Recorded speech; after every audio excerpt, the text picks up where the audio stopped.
정부의 약속 이행 의지를 묻는 자리였습니다. 책임을 묻겠다며 노동공약 의지, 책임 너무 산만해가지고 정신이 없어요. 죄송합니다. 네. 책임을 묻겠다며 노동공약을 지킬 의지가 있는지 정부부터 자문해야 합니다. 집회의 불법성 이전에 노동자들이 분노한 이유를 살펴야 합니다. 더욱이 김명환 위원장은 노동자를 대표하는 사회적 책임을 거론하며 경찰에 자진 출석해서 성실히 조사도 받았습니다. 그런 김 위원장에게 굳이 구속영장을 청구해야 했는지 묻지 않을 수 없습니다. 문재인 대통령은 얼마 전 북유럽 국가를 순방하던 중 ILO 기본협약 비준을 거듭 약속했습니다. ILO 기본협약을 비준한다면서 한편으로는 노동조합의 전국 대표를 잡아가는 것은 앞과 뒤가 같지 않는 일입니다. 사회적 대안은 그날로 껍데기만 남게 될 것입니다. 정부는 김명환 위원장에 대한 구속 수사를 중단하십시오. 법원 또한 도주나 증거인멸의 우려가 없는 김명환 위원장의 구속에 있어 현명한 판단을 내려야 할 것입니다. 죄송합니다.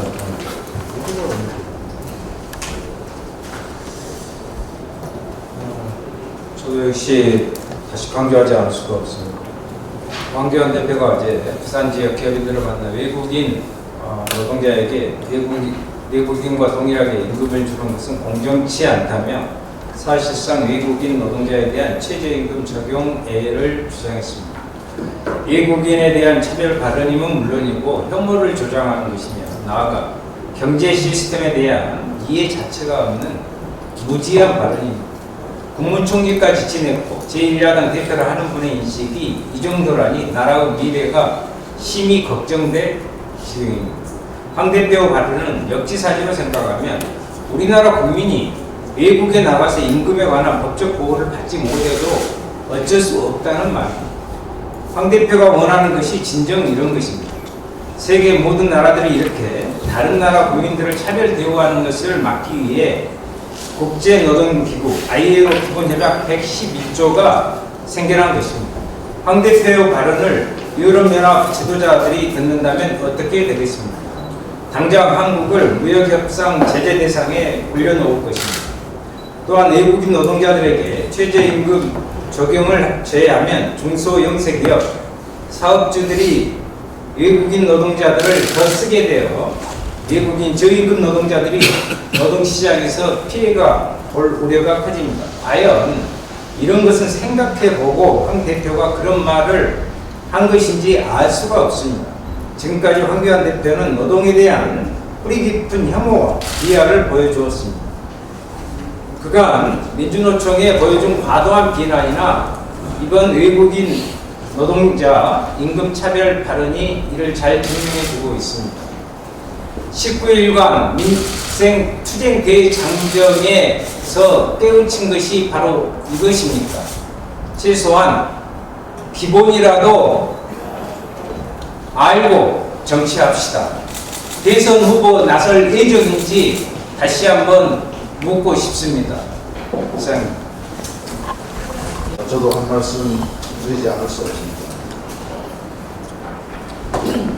인종, 국적, 성별, 피부색, 종교 등을 이유로 차별적 대우를 금지하는 ILO 기본 협약에 반하는 황교안 대표의 발언이 가히 충격적입니다. 세계인권선언 정신을 부정하는 인종차별적 발언입니다. ILO 100주년 기념 총회기가 대한민국 공당의 대표가 한 발언으로 민망하고 부끄럽습니다. 무엇보다 황교안 대표의 발언은 일본의 험한 극우단체 ZK 궤변과 유사하여 충격적입니다. 제1특권을 용납하지 않는 시민모임이라는 ZK는 제1조선인들이 일본 사회에 기여한 바 없이 특권만 누린다고 혐오를 조장하면서 제1동포들에 대한 합법적인 차별을 요구하고 있는 단체입니다. 황교안 대표 주장대로라면 일본 기업이나 ZK가 취업 중인 우리나라 청년들에 대한 임금 차별을 요구할 경우 한국 정부는 대체 어떤 논리로 이를 방어해야 합니까? 만약 보다 낮은 임금으로 외국인 노동자들을 고용할 수 있다면 어떤 사용자가 내국인 노동자를 고용할 것이며 결국 이것은 노동자들은 국적을 떠나 모두가 바닥을 향한 경주, 즉 지옥문을 여는 결과를 가져온 것입니다.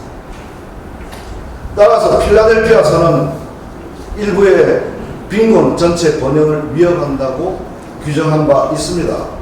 타인을 자신과 동등한 조용한 존재로 인정하지 않은 결과, 그 결과 제국주의 식민 지배와 참혹한 세계 대전으로 이어졌음을 황교안 대표와 자유한국당은 깊이 인식하기 바랍니다. 국적과 인종을 따라 우리 모두는 서로를 배려하는 평범한 이웃입니다. 이상입니다. 예, 중요한 문제 있어요.